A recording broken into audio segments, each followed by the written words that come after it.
Imagine you are 15 years ago and you start the production on Halo 4.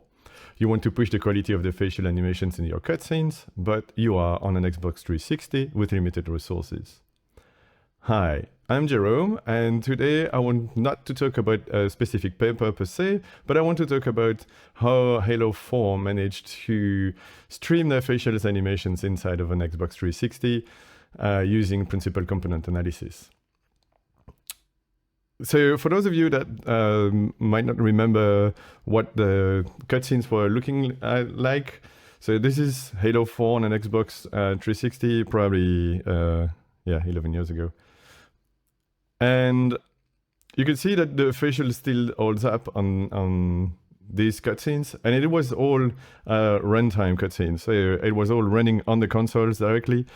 But back then, you couldn't execute a really expensive rig like MetaHuman or having blend shapes and all of those kind of stuff. So you were limited on the kind of rigs you could use. So the choice that Halo made was to use the same production pipeline that they were using when they were doing, let's say, pre-rendered cutscenes. So doing mockups, doing facial mockup, doing all the stuff that we could do in pre-rendering, which was not the kind of stuff that you could run at runtime back then because of the weight of all of those rigs. And we could already record and we could already work with expensive rigs back then, but it's really the runtime that wasn't the issues. So what Halo decided to do was to use the same pipeline as the pre-rendered one, and then they would pre-render the facial animations as vertex animation. And that's the vertex animation that they would try to stream on the console. So you get rid of the entire rig. You only have basically a big Alembic file with all the vertices moving through times, and that's what you try to stream on the console. So I would do the same here. What I would do first is that I would import all the libraries I need, and then I would create a material because I will work with some things outside of the usual framework. Now, I've created a facial animations using Omniverse audio to face. So it's really a big Alembic file with all my vertices moving. And that's why it takes a bit of time to actually import because it's quite massive. And what I have is a head that is based on 123,000 triangles. And that has a bit more than 60,000 vertices. And it's only 220 frames of animations, but really because, as I said, we are moving every vertices through time, basically means that if you have 200 frames of animations, you have 200 different heads. So that's what I have in my frames here. It's 220 frames of 60,000 vertices, XYZ positions. So I get all my animations here. And what I would do is that I would want to be able to stream that to the graphic card. So I will create a vertex buffer for the vertices, the positions, and I will make it as dynamic because I will update the values all the time. And I will do a second one with the normals. So I get both informations. I don't want to stream normals. I will just keep them static. It's not perfect, but it makes it easier. And then I get my vertex array that's allowing me to render everything. And then what I will do is that I will create a shader because the framework is not expecting this kind of data. It's just a simple shader that will just take the normal and the positions. So I get the positions and I get the normal, and I multiply that by the view matrix and the projection matrix. So it's correctly placed on screen. And then the fragment shader itself is the default one from the framework, just to make sure that I push everything I need inside of all my G buffers. And then I can create my program, and I can finally render that animation. So what you could see is this character playing the animations I've created. So as I said, 60,000 vertices, so there's no normal map. It's all inside of the mesh directly, all the little bumps. It's fairly heavy mesh. And the way you render this is really what I said, is it's 220 different heads, and I'm just uploading those heads on the GPU every frame. So basically, I take my buffer and I update what is inside of the buffer with the correct frame at every frame. And it works. I mean, I'm streaming the entire data. Now, you would have one big issue with this, and the biggest issue is, of course, the size of what you're trying to stream. In this case, just with my 200 frames, what I already have is 154 megabytes of data, which is a lot. It's only one character, one head for 200 frames. It's not even an entire cutscene. It's not multiple characters. So you don't have that kind of room on the disk. So you will have to compress that data quite a lot. So basically, if you try to run it this way, basically your CPU will be busy uncompressing the data. Your bus between the CPU and GPU will be busy sending the data every time, and your GPU will be just waiting for the data to arrive most of the time. So you will have to really focus on how to be able to stream this kind of data. And the solution that was used by Halo was to go with the principal component analysis to compress the data and send them with a lighter solutions. So that's what we will go through at this point. So what is the principal component analysis? Is the fact that if you have a data with a lot of dimensions, you might want to reduce the number of dimensions. So usually, when you see the PCA explain, what you will have is, for instance, a bunch of 3D points scattered in a plot, and you ask the system, give me the line through all those points that represent the biggest variations. So that's really what the principal component means, is find the component that has the biggest variations, that represent the best the values. So you get one line through all your points. And then you can ask for a second component that will be orthogonal to the first one, and that represent the second most important directions for all your data. And you can remap your data inside of those two vectors inside of being in 3D. So in statistics, for instance, you might have populations where you would ask for their weight, their size, their age, their sleeping habits, what they eat, all that kind of stuff.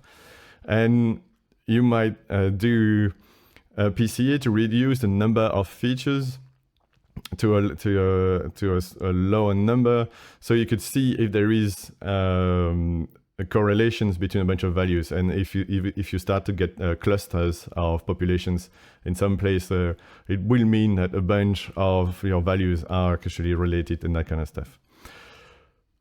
In our case, we will actually do the same thing. What we have is 220 different heads, and so it will be considered as 220 features. And what we want to say is that I want to reduce those 220 frames to just, in my case, 7. So I will turn the 220 frames in 7 different components. In this case, it will be frames, but it's really 7 different components.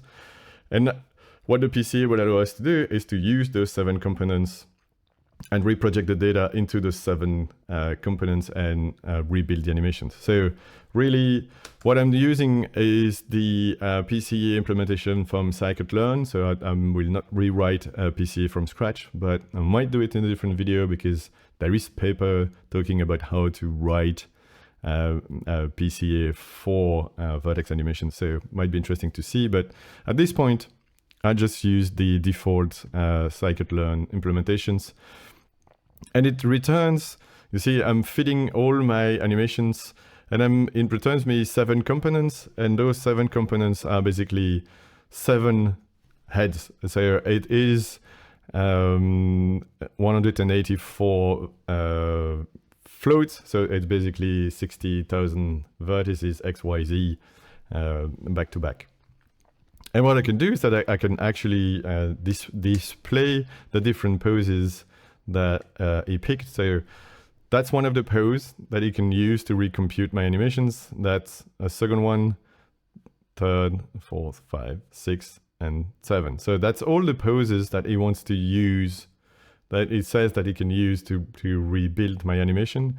And I can multiply those values so I can see more or less what they will do. Right? So you could see all the different poses. How I'm doing this, I'm just picking the component, I'm multiplying with a value, so because they will be really close, and I'm adding the mean because a PCA works best if you always remove the mean of all your values before starting to compute the components. So all the components are computed around zeros. So you have to remember that you have a mean that represents the average heads, and then you get the components that represents the offsets of that average head for all values. That's what we have here. And now that I have this, I can actually say, well, you could transform my data into an animation that will be, basically it's just an array now with, for the 220 frames, instead of having all the vertices that were used, is just the weights represent that you want to use to multiply each of the 7 components you have. So it's really, yep, 220 frames, 7 floats values. And I can render using that PCA. So what I would do is, again, I would use the scikit-learn inverse transform now. So I take the animations I received, I do the inverse transform, so it will give me back a head, and I'm just moving it 30 centimeters on the side so I can render the ground truth. So that's the first thing I'm rendering here using the buffer. I'm sending my true head, and then I'm sending the one that has been recomputed thanks to the PCA. And what I have is the comparison between the two heads. So that's the ground truth, and that's the PCA animations. So remember, this one is 220 different heads, and this one is just 8 different heads. So the mean plus 7 components and 7 floats for every frame. So quite a lot smaller. And then you get the weights that are used for all the different heads. So for all the different components. So you see, it's 31 times the first component plus minus 5 times the second component, and so on and so on. And that gives you that head. So at this point, of course, I have compressed the data quite a lot, but I'm still decompressing the data on the CPU and sending the full heads to the GPU. So I haven't won anything. So what you could do now is the final render to try to make sure that we can render that on the GPU directly. And so the shader basically now just have, instead of having one set of vertices, it will have 8 of them. So it will get the mean. The first one is my mean. And then all the different ones are the 7 different components. And when you try to render this, basically you have to send the 7 floats you want to use and how much you want to blend the different head together.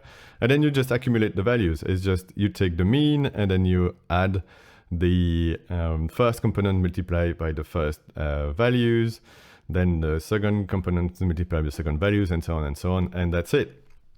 And now you can build your buffers. They don't need to be dynamic anymore because you will build them once and then you send them to the graphic card and they will stay in VRAM. You don't have to stream them anymore at every frames, and you build the programs, of course, so you can render that.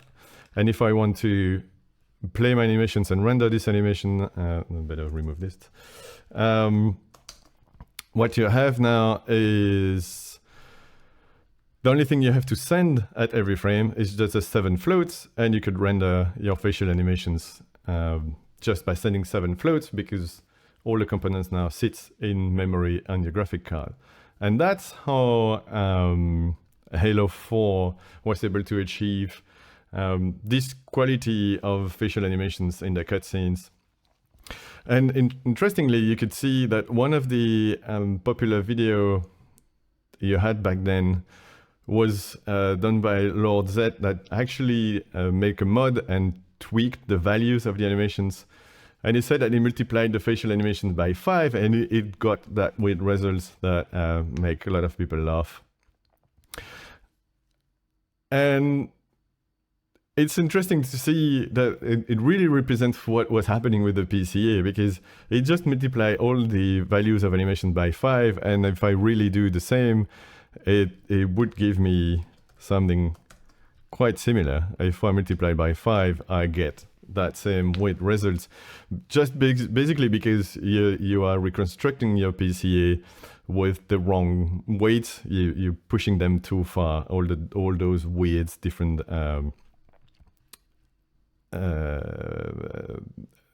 weights, basically. And I wanted to talk about how Halo 4 did it, because to my knowledge, it was one of the first time it was used. I'm still not sure how Halo4, if you remember that game, was doing the rendering, but I was sure that Halo 4 was using PCA, and I haven't seen any other game after using that same technique. And even Lord Z basically said that it only works on Halo 4 and it never worked in any different Halo. It was the only game, as far as I know, that ever used PCA to render the facial animations instead of the cutscenes.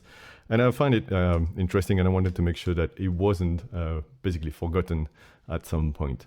So I hope you liked it, and see you next time.